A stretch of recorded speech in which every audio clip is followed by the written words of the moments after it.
Electricity is the movement of tiny charged particles called electrons, flowing through a conductor and creating usable energy.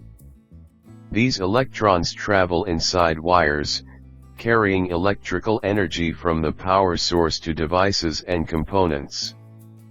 But this movement is not always smooth, fast, or unrestricted. Any force that slows down electric current is known as electrical resistance. Resistance controls how much current can flow and how fast electrons move through a circuit. Inside a metal wire, electrons constantly collide with atoms arranged in a solid structure. Each collision steals energy and makes electron movement more difficult. One important factor that affects resistance is the thickness of the wire.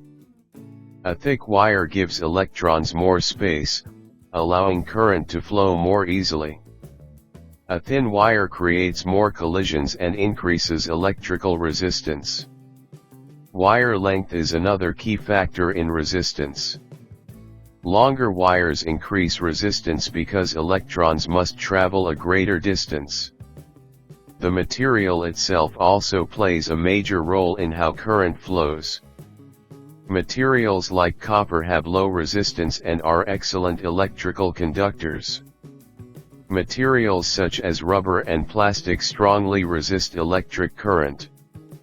In electronic circuits, resistors are added to control current and protect components.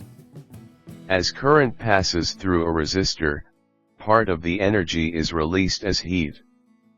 Understanding electrical resistance helps us design safer and more efficient electrical systems.